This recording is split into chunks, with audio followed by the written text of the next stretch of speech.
It was very nice to see that several comments were like, the shared feature between all those movies is that they're all white ladies. Because yes, they're all white ladies. And obviously it got me thinking about representations of people of color in horror. And the brief point I want to make today is about black men, not women of color. I'm a bad intersectional feminist. But to be honest, it's kind of difficult to have a robust conversation about intersectionality in horror because it is such a freaking white genre, dude. But I'm sure you will give me recommendations in the comments.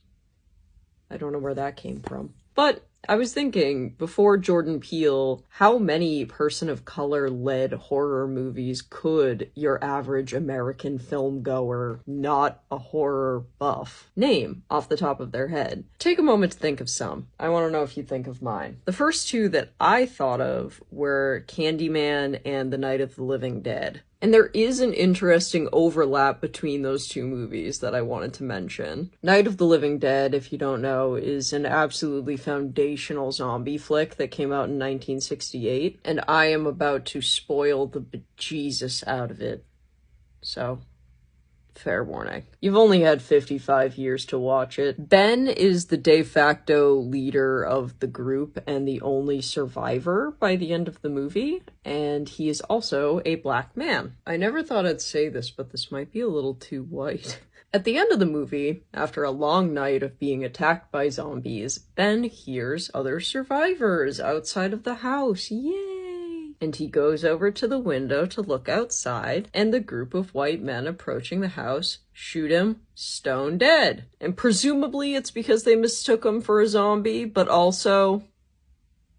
And interestingly, Ben's character was not written with the intention of casting a black actor, but it does make an already gut-wrenching ending that much more poignant, because did they mistake him for a zombie, or did they see a black guy with a gun? By contrast, in Candyman, the specter of a black man is the villain of the movie, but his origin story was that he was the son of a slave who fell in love with a white landowner's daughter, got her pregnant, and was punished for it, for a consensual relationship. Which obviously speaks a lot to how the perceived fragility of white women can be weaponized to hurt black men specifically. But I think that similarity is interesting between Ben and the Candyman. They were both wrongfully perceived as a threat and killed for it.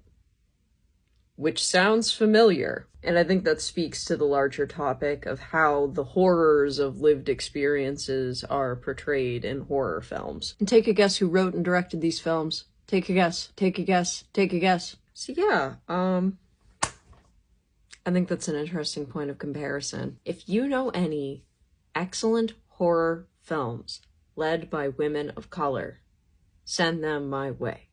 Thanks.